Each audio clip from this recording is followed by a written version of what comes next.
Bonsoir, Waris, j'espère que tu vas bien. Je sais pas si tu dors déjà, même à cette heure-là, il est comme 23h45 déjà. Euh, je voulais savoir, samedi à 19h, est-ce que tu seras occupé? Euh, En tout cas, donne-moi les nouvelles le plus rapidement possible. Je vais te répondre sur le plus rapidement possible. C'est parce qu'en fait, je voulais organiser une petite réunion de famille, mais c'est sûr que toi, tu seras au téléphone. Donc on va s'organiser pour que tu entendes bien là. Puis même on peut même faire le zoom si tu préfères. En tout cas, c'est ça. Donne-moi des nouvelles. Puis, bonne nuit. Salut. Bisous. Je t'aime. Salut.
C'était minuit et je venais à peine de terminer mon travail quand la sonnerie du téléphone a retenti. Je me suis demandé qui pouvait bien m'appeler aussi tard. Alors j'ai décroché l'appel. Au bout du fil, c'était une voix grave, celle de mon frère. Il pleurait. Il m'a dit: Waris, c'est Johan. Je ne peux pas prononcer ce mot. Moi, je me suis demandé, mais de quoi est-ce que tu parles? Je ne comprenais pas. Après quelque temps de silence, tout est devenu lucide. Johan nous avait quittés. Incrédule, mais alors je hurle auprès du Seigneur. Et je lui dis: Seigneur, pourquoi? Pourquoi n'as-tu pas guéri mon frère?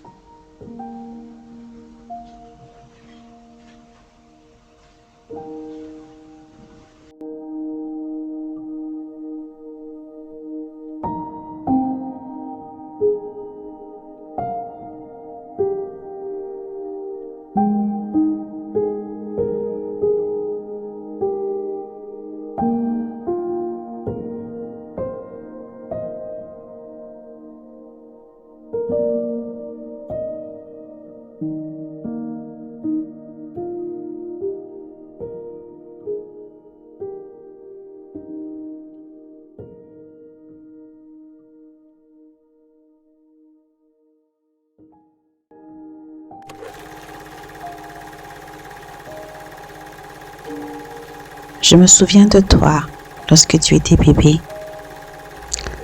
Un petit garçon gentil, calme, qui ne dérangeait pas, qui ne pleurait pas beaucoup.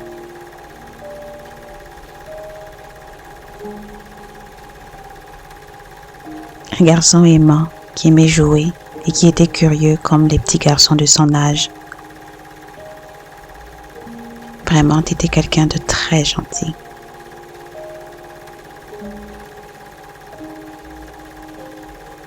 Être à tes côtés, c'était vraiment un bonheur. Tu avais toujours ton petit sourire espiègle. Petit frère plutôt obéissant, qui ne se plaignait pas. Ton entourage peut le témoigner. Tu étais vraiment quelqu'un de très agréable à vivre.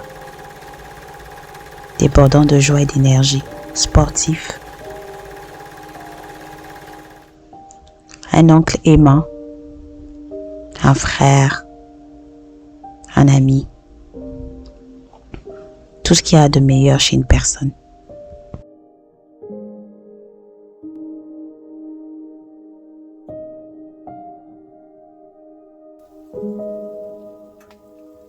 Le vieux pour nous.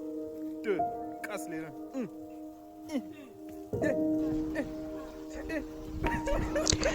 La tumeur desnoplastique à petites cellules rondes. C'est la tumeur maligne rare qui t'affectait depuis toutes ces années. Celle qui t'a combattu. Celle qui est venue changer complètement le cours de ta vie. Mais malgré cette maladie difficile, malgré les pronostics sombres, les radiothérapies, les chimiothérapies et tout ce que nous avons essayé de faire, tu es resté souriant, égal à toi-même. Tout le monde pouvait le témoigner.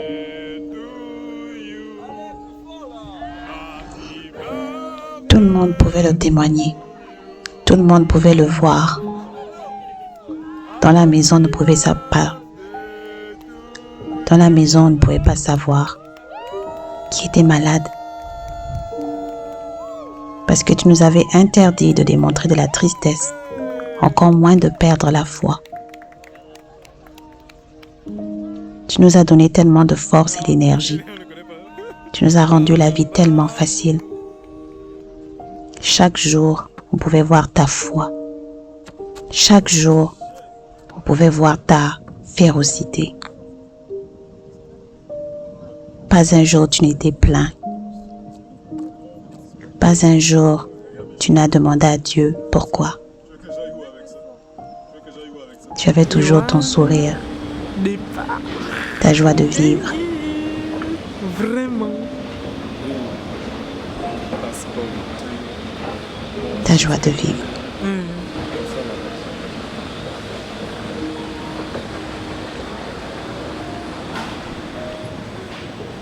English not very well. Maman. Une méchante chose. Elle est prête là. Regarde, il va ouvrir le cadeau. Tu vas chercher le cadeau dans les mains de mamie, maman? Non, tu l'ouvres? On attend. Ah bah, tu veux? Oui, vas-y. Ouais, Smith, tu travailles-tu dans 2 heures? Ouais. Ouais, let's go, je veux du rendement ici. C'est parce que Sylvie... C'est parce que Sylvie l'a trop excité. Oh, tu vas faire l'eau, ouais. J'ai encore en mémoire le jour où nous avons décidé de faire cette vidéo. Tu m'avais dit que tu voulais témoigner. J'étais très ravie de pouvoir enfin avoir un moment privilégié avec toi. Pour moi, c'était rien d'autre qu'un moment à deux. Rien de plus. Mais j'étais loin d'imaginer Mais parle. Ah, ok, c'était après qu'il fallait que c'était l'un des derniers moments que nous passions ensemble. Ah, lol. Coupé. Oh, non. Quand t'es prêt, ça enregistre. Bonjour tout le monde, bienvenue sur Wawa TV. C'est moi, Yohan. Ceci est mon histoire. Oh, ok, on descend à Georges. Le Georges qui est toujours un peu discret là. Mais non, comment on aurait pu. C'est vrai, tu es discret. Au fur et à mesure que tu partageais ton témoignage, tes ressentis et comment est-ce que tu voyais les choses, j'étais tellement bluffée. Je m'attendais à des révélations très tristes, très poignantes, très... Je ne sais pas quel mot décrire, mais il n'en était rien. Et toi-même, tu disais que tu ne comprenais pas d'où te venait cette force. Chaque fois que la tristesse, le découragement voulait prendre l'avant, tu avais cette capacité intérieure de la repousser. Et la chose qui était encore merveilleuse, c'est que tu étais convaincu et tellement persuadé que Jésus allait te guérir. Pour toi, il n'avait pas d'autre issue. Tu ne te définissais jamais à la maladie, tu l'extériorisais. Pour toi, c'était juste un moment difficile parce que tu estimais que de nous tous, tu étais la mieux placée pour traverser cette épreuve. Parce que même quand Et avec le recul, je peux te dire que oui, tu as raison. Je me suis dit maintenant, arrêter l'école au complet, avoir un Tu as retard vraiment de raison. 3 ans, 3-4 ans. Est-ce que si elle aurait accepté ça, quoi? Mais aussi émotionnellement, physiquement, elle qui aime rester dans sa chambre des fois quand elle se sent pas bien là. Est-ce que ça aurait été bien pour elle, quoi? Là, moi, je me suis dit, il n'y avait que moi, c'est pas que je suis genre le big boss, non, mais je suis juste que... Je me rappelle le truc qui s'était passé quand je n'avais plus le goût là. Maman m'avait préparé un bon truc là, un bon pain, gars, comment ça avait l'air bon et tout. Là, j'étais content, oui. Maintenant, quand je croque dedans, ça ne goûte rien. Mais là, on se m'en coulé. Puis la maman vient me voir, qu'est-ce qu'il y a? Moi, je pleure aussi. Ah, ça me fait remonter un peu, mais j'avais pleuré ce jour-là parce que ça n'avait aucun goût. Et puis, le pain avait l'air tellement bon. Et puis, j'ai pleuré parce que ça n'avait aucun goût. Et puis, maman avait fait ça avec son gros amour. Et puis, elle avait dit, oui, il va aimer ça. J'ai mangé ça, mais ça n'avait aucun goût. Puis, j'avais pleuré parce que je ne goûtais pas ce que je voyais. Déception, quoi. Exactement. Yeah.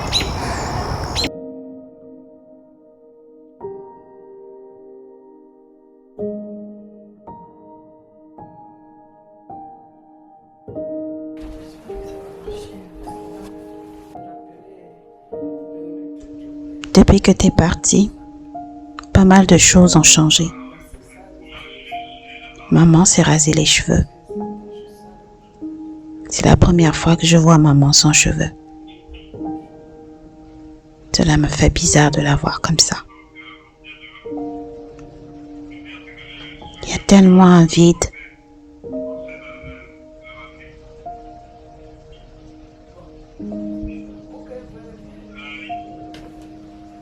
Il ne reste plus que tes souvenirs.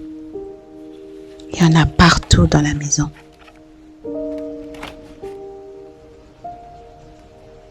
Un vrai champion tu étais. Un vrai champion tu étais.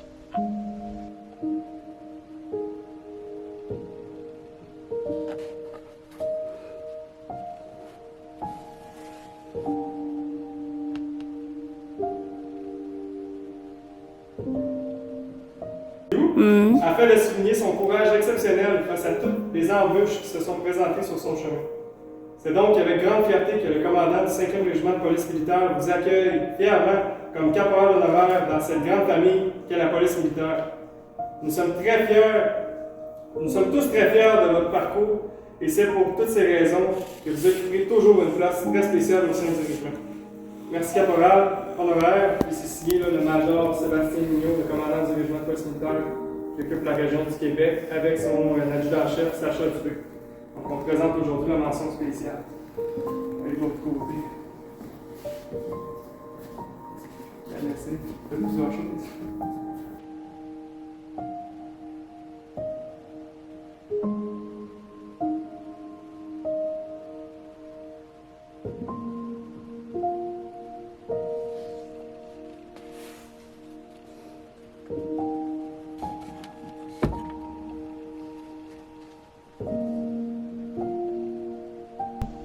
Des médailles et des trophées, il y en a partout.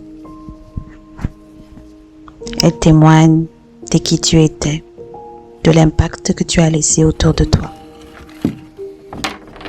C'est indéniable.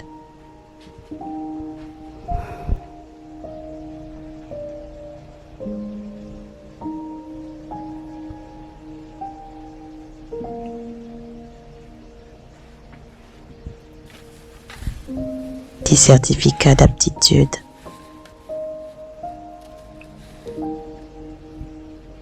de reconnaissance,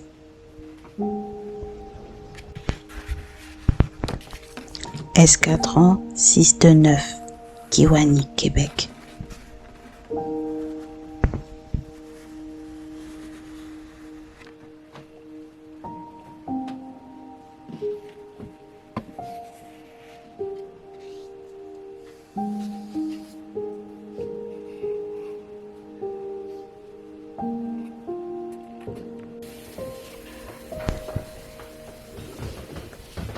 J'ai enfin eu le courage de descendre, aller voir ta chambre.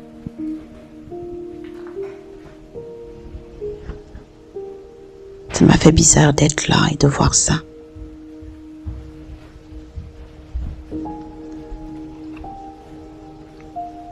J'y suis allée et elle était vide. Il n'y avait plus personne.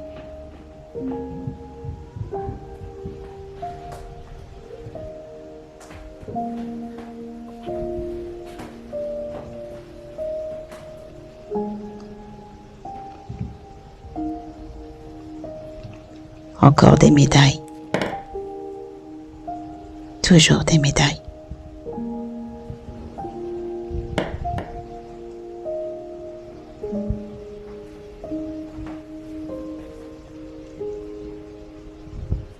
Il ne reste que ton odeur.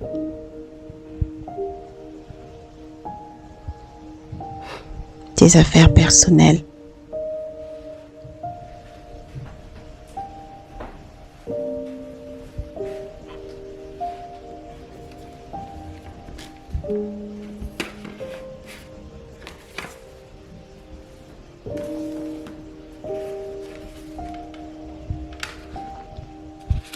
La Bible, symbole de ta foi. Je ne peux pas imaginer le nombre de fois où tu l'as lu, en savourant une par une les paroles qui étaient à l'intérieur. Elles t'ont certainement beaucoup aidé et t'ont donné l'espoir et la force que tu avais.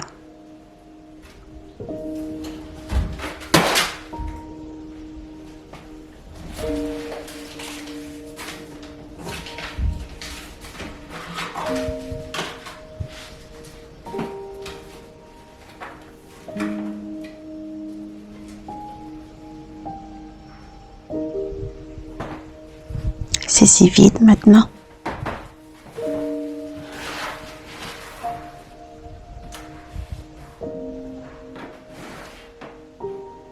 Je n'arrive toujours pas à y croire.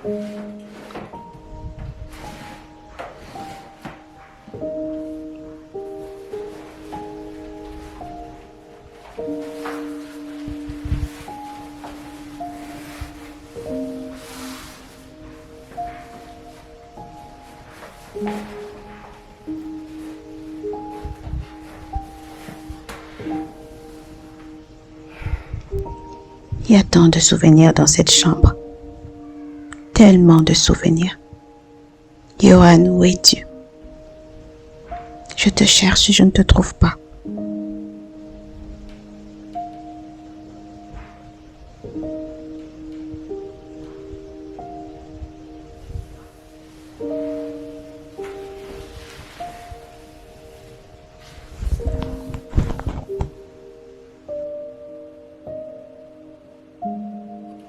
On va aller souhaiter bonne fête à Tata Yohan, tonton Yohan, parce que c'est sa fête aujourd'hui.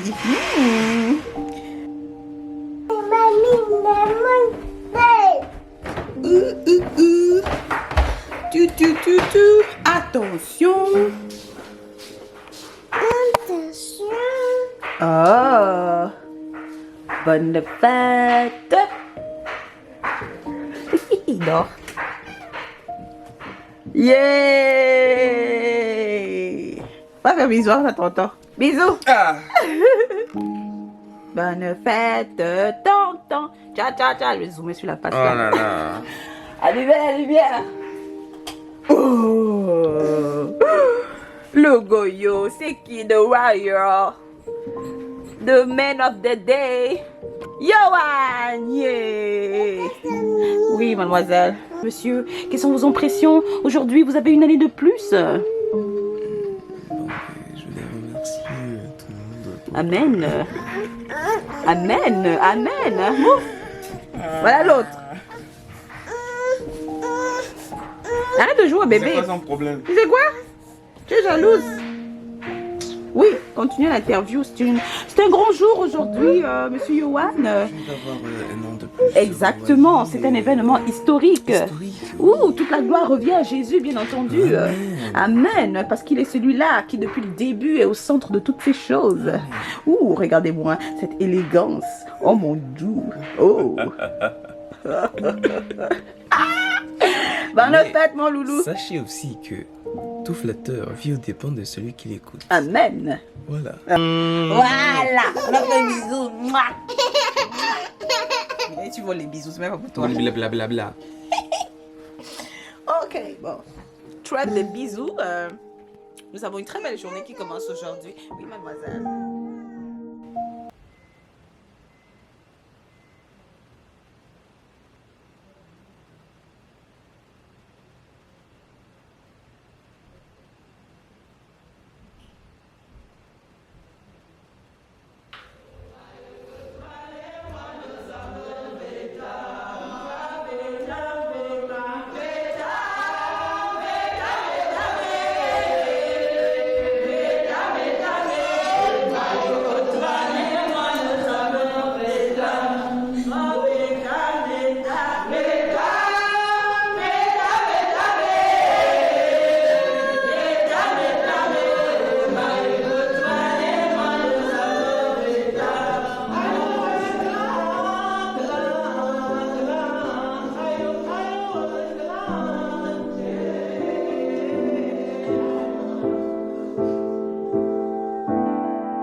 Dieu est grand et chaque jour je le réalise. Quand je me lève tôt le mat, je me demande d'où me vient cette énergie. J'ai appris que le plus important c'est d'être présent pour les gens qui t'aiment et de ne surtout pas être absent pour ceux à qui tu tiens. Arrivé au petit coin.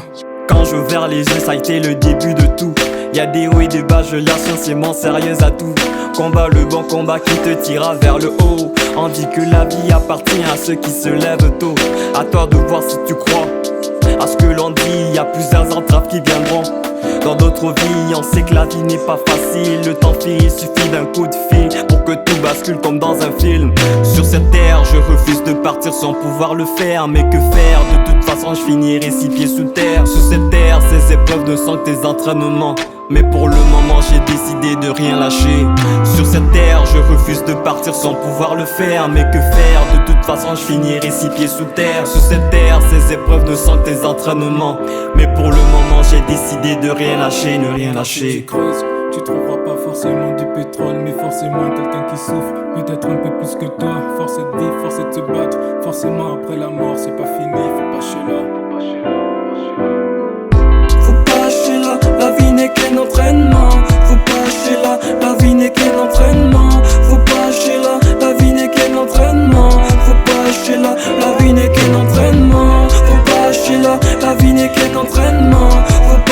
là, la vie n'est qu'un entraînement. Faut pas lâcher là, la vie n'est qu'un entraînement. Faut pas lâcher là, la vie n'est qu'un entraînement.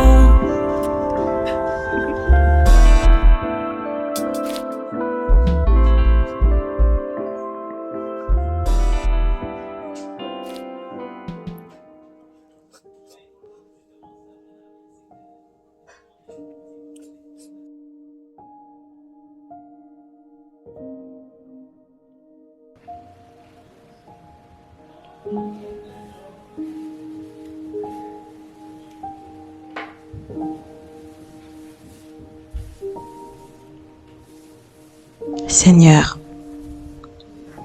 pourquoi n'as-tu pas guéri mon frère? Pourquoi, malgré les nombreuses prières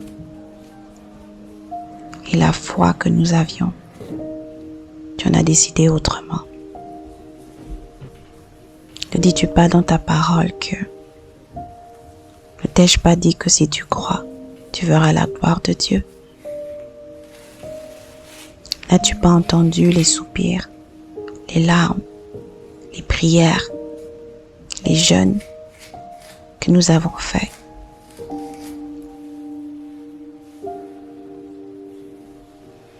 Nous n'avons pas marché par la vue, mais par la foi.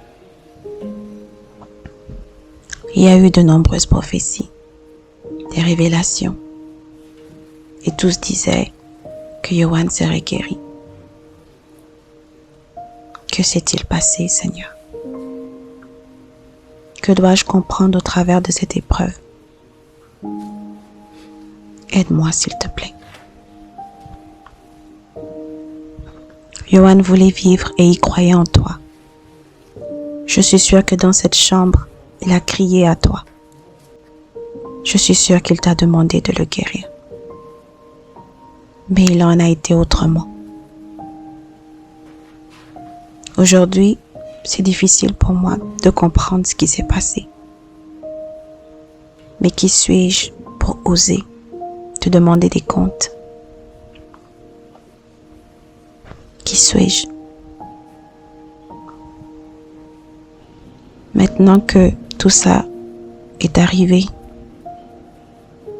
tout ce que je te demande, Seigneur, maintenant,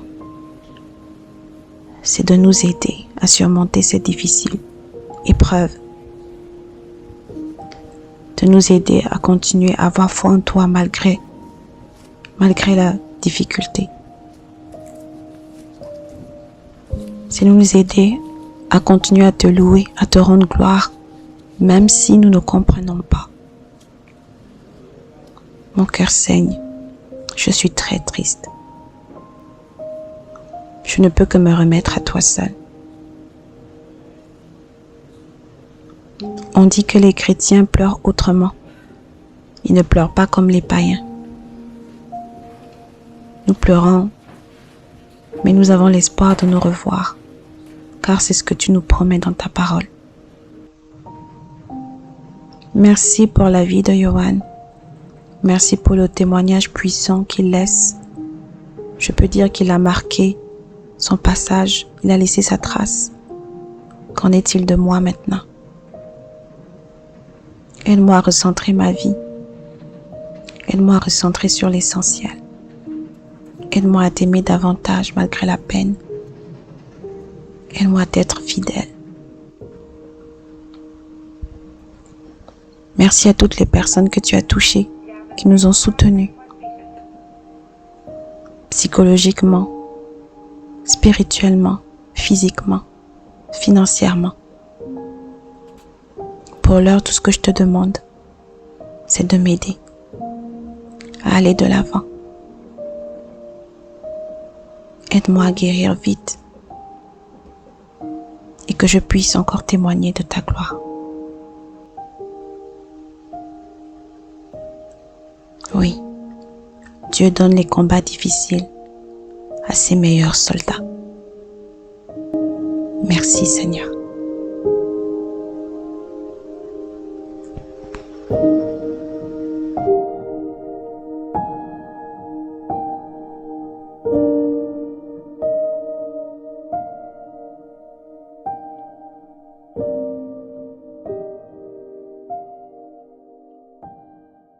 Thank